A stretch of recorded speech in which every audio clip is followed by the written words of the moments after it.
Hello friends, hello Banku. तो एक और कहानी लेके आया हूँ। कृष्ण और सुदामा की ही कहानी है। सुनो, हाँ, दोस्ती की कहानी। कृष्ण को श्राप से बचाने के लिए सुदामा ने खुद एक गरीबी से भरा जीवन चुना। पढ़ो, सुनो, ये पूरी कहानी सुनाता हूँ। तुम हाँ ठीक है, तो कहानी सुनो कि कैसे अपने परम मित्र को सुदामा ने बचाया था एक श्राप से। तो श्री कृष्ण के परम मित्र सुदामा की छवि से सभी भली बात परिचित हैं। आप भी परिचित हैं मंकू जी। लेकिन शायद ही कोई जानता हो कि परम अवतार श्री कृष्ण को श्राप से बचाने के लिए सुदामा ने स्वयं एक दरिद्र का जीवन चुना था। यही कारण है कि सुदामा परम मित्र और भगवान के भक्त होते हुए भी इतने दरिद्र थे। इसकी भी एक कहानी है। यह एक कथा के अनुसार एक अत्यंत गरीब ब्राह्मणी थी। वह पूरे तरह से भिक्षा मांग कर रहती थी, लेकिन दुर्भाग्य से एक समय ऐसा भी आया कि उसे 5 दिन तक भिक्षा ही नहीं मिली। कोई ने कुछ दिया ही नहीं, भिक्षा ही नहीं मिली। तो 5 दिन वह भगवान को याद करके सोती थी। 6ठे दिन उसे केवल 2 मुट्ठी चने मिला। 2 मुट्ठी चना मिला। तो चना पाकर वह बहुत खुश हुई। लेकिन जब तक वह झोपड़ी में पहुंची तो रात हो चुकी थी। उस ब्राह्मणी ने सोचा कि मैं इन चनों को रात में नहीं खाऊंगी। सुबह कृष्ण कन्हैया जी का भोग लगाकर ही मैं इन्हें स्वीकार करूंगी। ऐसा सोचकर ब्राह्मणी चनों को एक कपड़े में बांध दिया। वह कन्हैया का नाम याद करके गहरी नींद में सो गई। लेकिन कहते हैं ना, खाने खाने पर लिखा है दाने, दाने दाने पे लिखा है खाने वाले का नाम। तो ब्राह्मणी के सोते ही कुछ चोर उसकी कुटिया में चोरी करने आ गए। लेकिन उस बेचारी ब्राह्मणी की कुटिया में क्या था? कुछ नहीं था। वो खुद इतनी गरीब थी। तो उस कुटिया में वही जो चने लाई थी वो उसने बांध दिए थे कपड़े में, तो वही मिल गए। तो चोर लोग चने की जो पोटली थी वह समझे कि अरे इसमें कुछ बहुत जरूर कीमती सामान होगा, हीरे जवाहरात लगता इसमें बने हैं। इसलिए उन्होंने वो कीमती गठरी उसकी चोरी कर ली। इसलिए ब्राह्मणी फिर क्या हुई, जब तक ब्राह्मणी जाग गई और उसने शोर मचाने लगी। ब्राह्मणी का शोर सुनकर गांव के सभी लोग चोर को पकड़ने के लिए दौड़े। चोर पोटली लेकर भाग गए। पकड़े जाने के डर से सभी चोर संदीपन मुनि आश्रम में छिप गए। संदीपन मुनि आश्रम पता है जहाँ पे कृष्ण जी, सुदामा जी, बलराम जी, ये लोग सब लोग शिक्षा पा रहे थे। वहीं पे छुप गए जाके वो चोर लोग। तो क्या होता है फिर, तब गुरु माता को लगा कि कोई आश्रम के अंदर आ गया है। तो गुरु माता देखने के लिए आगे बढ़ी।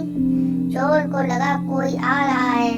चोर डर गए और आश्रम से भागने लगे। तो भागते भागते चोरों से वो जो चने की जो पोटली थी वह गिर गई और सभी चोर भाग निकले। दूसरी ओर वह ब्राह्मणी भूख से परेशान थी। जब ब्राह्मणी को पता चला कि चोरों ने उसके चने का बंडल जो पोटली ले में चुरा लिया है, उसने बड़े दुखी मन से श्राप दे दिया कि बेचारी ऐसाए का जो भी चना खाएगा वह दरिद्र हो जाएगा। वही जब सुबह गुरु माता आश्रम में झाड़ू लगाना शुरू किया, तब सफाई करते गुरु माता को वही चने का जो पोटली थी वो मिली। तो गुरु माता ने बंडल खोला, जो पोटली खोला तो देखा कि अरे उसमें चने थे। सुदामा जी और कृष्ण रोज की तरह जंगल से लकड़ी लाने जा रहे थे। रोज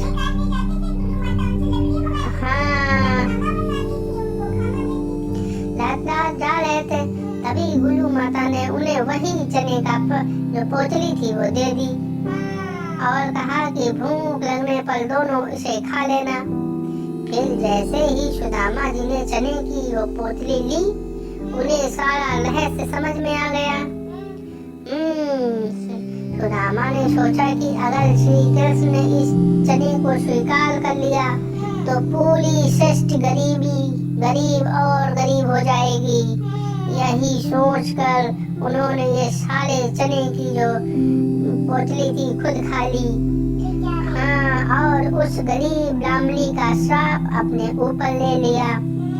लेकिन उन्होंने अपने मित्र श्री कृष्ण को चने का एक दाना भी नहीं दिया। पवित्रता से बचने के लिए खुद सुदामा ने अपना पूरा जीवन गरीबी में बिताया। और दोस्तों, आपको पता ही होगा कि जब सुदामा द्वारिका गए तो भगवान कृष्ण ने चुपके से उनकी कुटिया को अपने महल में बदल दिया था। जैसा कृष्ण जी का महल था वैसी उनकी कुटिया को महल जैसा बदल दिया था। लेकिन क्या होता है, सुदामा उस महल में कभी नहीं गए। उन्होंने अपना शेष जीवन कान्हा के मंदिर में उनके चरणों में ही बिताया। तो नहीं, उन्होंने अपना जीवन पूरा उनके मंदिर में ही बिताया, कान्हा के मंदिर में उनके चरणों में ही बिताया। तो दोस्तों, यह है दुनिया वास्तव में सुदामा की हमेशा कर्जदार है, जो गरीबी से बचने के लिए जीवन भर जरूरतमंदों के लिए समर्पित होगी। समझे? तो ऐसी थी ये कहानी। ऐसी कहानी नहीं सुनी होगी तुमने। हाँ, ये थी कहानी। तो सुनी, कैसी लगी कहानी? ठीक है, तो फ्रेंड्स, पसंद आई हो कहानी तो लाइक शेयर सब्सक्राइब करिए। अपने आसपास सफाई रखिए। हरियाली है तो ऑक्सीजन है तो जीवन है। Save water, save nature. Okay, bye bye bye bye friends. Hello friends, तो एक और कहानी सुनो, श्री कृष्ण, सुदामा और माया की कहानी। तो सुनो, शुरू करो बंकू। अच्छा, सुनने के लिए तैयार है तू?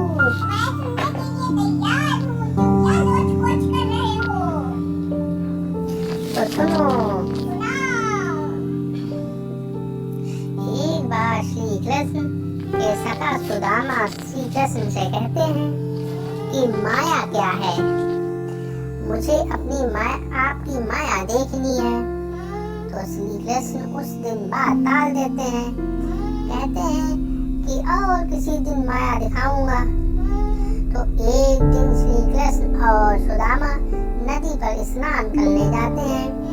सुदामा देखता है कि कृष्ण स्नान करके बाहर आ गया है और पीताम्बर पहन रहे हैं, मतलब कि कपड़े पीताम्बर पहन रहे हैं।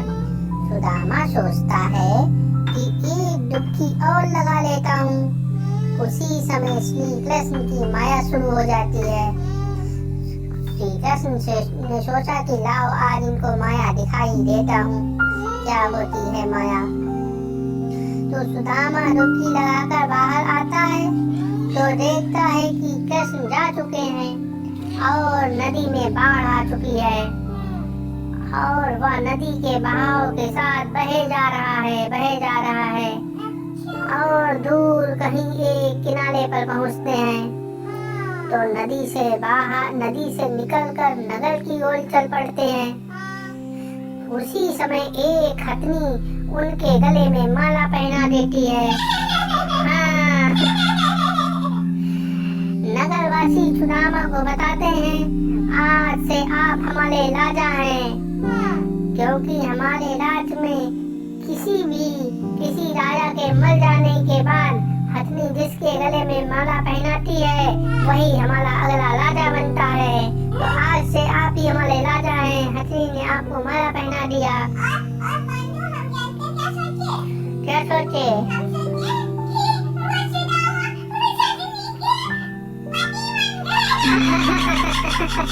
अरे तो कुछ ज्यादा सोच गया। ऐसा नहीं, फिर क्या होता है, तो फिर कुछ तो वो सब यही सब देख ले हैं, ठीक है। उनकी शादी राजकन्या से हो जाती है और वह राजा बन जाता है। उनके 2 बच्चे हुए, लेकिन एक दिन उनकी पत्नी की मृत्यु हो जाती है। वह पत्नी की मृत्यु का विलाप कर रहा था, तभी नगरवासियों ने बताया कि उसे अपनी पत्नी की चिता के साथ जलना होगा, क्योंकि हमारे नगर का यही नियम है। सुदामा घबरा गए। ये क्या? सुदामा अब पत्नी का शोक भूल चुका था। तो सुदामा उन लोगों को समझाने लगा, यह नियम मुझ पर लागू नहीं होता। आई क्यों? क्योंकि मैं इस माया नगरी का रहने वाला नहीं हूँ। लेकिन वह लोग नहीं माने, बोले तुम्हें तो पत्नी की चिता के साथ ही जलना पड़ेगा। सुदामा बोला चलो ठीक है, लेकिन मरने से पहले मुझे एक बार नदी पर स्नान कर लेने दो। हथियारबंद लोग उसके साथ भेजे गए कि कहीं ये भाग ना जाए चुप करके। उनकी सब सुरक्षा के लिए भेजे गए आदमी। सुदामा जैसे ही डुबकी लगाकर बाहर आते हैं तो क्या देखते हैं कि कृष्ण तो अभी भी पीतांबर पहन रहे हैं। सुदामा नदी से बाहर आकर रोए जा रहे हैं और श्री कृष्ण सब जानते हुए मंद मुस्कुरा रहे हैं। बस वो एक डुबकी लगाने गए, उतने में उन्होंने अपनी बुरी माया दिखा दी कि देखो ये होती है माया। तो सुदामा श्री कृष्ण से पूछते हैं कि यह सच है या फिर जो मैंने पहले देखा वो सच था। श्री कृष्ण कहते हैं कि जो तुमने पहले देखा वो मेरी माया थी, भ्रम था, स्वप्न था, और जो तुम अब देख रहे हो वही सच है। मेरी माया सर्वस्त्र है, लेकिन जो भक्त मुझसे जुड़ जाता है उसे मेरी माया स्पर्श नहीं कर सकती। समझे? तो ये थी उनकी माया की कहानी। आई हो पसंद कहानी तो लाइक शेयर सब्सक्राइब करिए। Okay, bye bye bye bye. Same nature. Hello friends, तो सुनो एक और मजेदार बढ़िया 2 दोस्तों की कहानी। कैसे एक दोस्त ने अपने दोस्त की गरीबी को दूर किया, इसकी कहानी। तो क्या होता है, एक बार एक गांव में 2 भाई रहते थे। उनके आंगन में एक पेड़ था, वे उसके फल बेचकर अपना गुजारा कर लेते थे। अपनी जिंदगी में कभी किसी और काम को करने के लिए उन्होंने कोशिश ही नहीं की, लेकिन अक्सर सोचते कि ईश्वर हमारी गरीबी कब दूर करेगा। एक दिन उनका पुराना मित्र, जिसके साथ दोनों बचपन में एक ही स्कूल में पढ़ते थे, तो उनके गांव में आया। रात को उनके यहाँ रुक गया। अपने मित्रों की गरीबी देखकर वह बहुत परेशान था। वह समझ गया कि खाने का इंतजाम 2 लोगों का ही था, इसीलिए एक भाई ने बहाना बना लिया कि आज मेरा व्रत है। मित्र ने खाना खाया और सारी रात सोचता रहा। ये 2 भाई थे तो उन्होंने सोचा कि अरे अब 2 लोगों का खाना बना है, अब जो मित्र आ गए उनको कैसे खाना खिलाएं। तो एक भाई ने कहा कि हमारा व्रत है, लेकिन जो मेहमान आया है उनको खाना खिलाना जरूरी है। तो उसने अपने आप नहीं खाया। तो फिर मित्र ने खाना खाया और सारी रात सोचता रहा कि क्या करूं कि इन लोगों की दरिद्रता दूर हो जाए। अगले दिन सुबह मित्र अपना काम करके चुपचाप चला गया। पूरे गांव में शोर मच गया कि जो पेड़ दोनों भाइयों की रोजी रोटी का साधन था, उसको उनका पुराना मित्र काट कर भाग गया, चला गया। मित्र पर तरह के आरोप लगने लगे। फिर क्या होता है, 5 साल बाद उनका मित्र फिर उसी गांव में आया। तो सोचने लगा कि क्या करूं, इस गांव में जाऊं ना जाऊं, अगर गांव के अंदर गया तो पिटाई भी हो सकती है। हाँ, तो फिर क्या होता है, लेकिन फिर भी हिम्मत करके कहा कि चलो चलते हैं, देखते हैं क्या है अपने मित्र का हाल। सोचने लगा देख कर आता हूँ कि मैंने जो 5 साल पहले किया था उसका परिणाम क्या निकला। तो हिम्मत करके अपने मित्र के घर गया, तो जाकर क्या देखता है, उस टूटे फूटे झोपड़े की जगह एक सुंदर सा घर बना हुआ था। घर के अंदर गया तो दोनों भाई ने उसके चरण पकड़ लिए और कहने लगे कि अच्छा हुआ तुमने वह पेड़ काट दिया, इसके कारण हमने कभी बाहर जाकर काम करने का सोचा ही नहीं था। अब हम अपनी जिंदगी में संतुष्ट रहे। पेड़ कटने के बाद हमारे पास रोजी रोटी का कोई साधन नहीं था।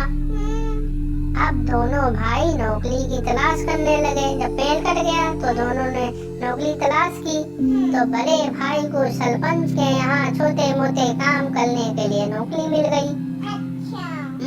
एक दिन सरपंच की पत्नी जो कम पढ़ी लिखी थी, अपने बच्चे को पढ़ा पाने के कारण नहीं पढ़ा पा रही थी, कम पढ़ी लिखी थी, तो अपने बच्चों को ना पढ़ा पाने के कारण सरपंच ने उन्हें पढ़ाने के लिए किसी अध्यापक को ढूंढने की बात की। कहा कि कोई अध्यापक पढ़ा, इसको बच्चे को पढ़ाने के लिए लगवा दो इसकी ट्यूशन। हाँ मास्टर। तो उस बड़े भाई ने कहा कि मैं 10वीं पास हूँ, मैं आपके बच्चों को पढ़ा सकता हूँ। अब सरपंच के और दूसरे भाइयों के बच्चे उसके पास पढ़ने लगे। धीरे धीरे लोगों ने बच्चों को भी वहाँ पढ़ाने लगे और भी धीरे धीरे लोग बच्चे पढ़ाने लगे उनके पास।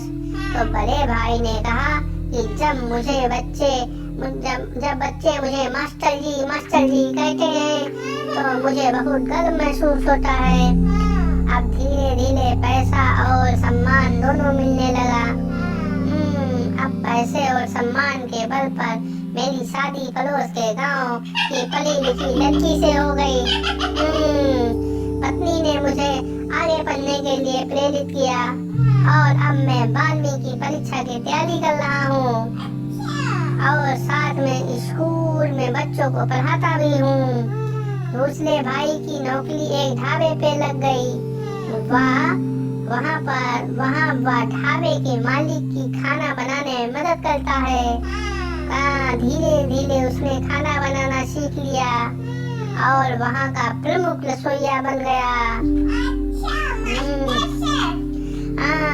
अब गांव में और आसपास के गांव में किसी के घर में कोई भी कार्यक्रम होता तो उसे खाना बनाने का न्योता देते हैं, उसी को बुलवाते हैं खाना बनाने के लिए। इस तरह दोनों भाइयों ने 5 सालों में जितनी तरक्की कर ली उतनी बात शायद उस प्लेन के रहते ना कर पाते। कई बार हमारा कंफर्ट जोन मतलब सुविधा क्षेत्र भी हमारी तरक्की के रास्ते की रुकावट होता है। तो क्या है कहने का भाव यह है, कई बार हम लोग किसी चीज के आश्रय के कारण आत्मनिर्भर हो नहीं पाते, लेकिन सफलता का एक ही रास्ता आत्मनिर्भरता है। समझे कहानी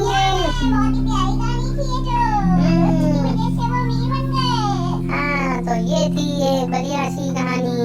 तो कहानी पसंद आई हो तो लाइक शेयर सब्सक्राइब करिए, अपने आसपास सफाई बनाए रखिए। हरियाली है तो ऑक्सीजन है तो जीवन है। Save water save nature. Okay friends, bye bye.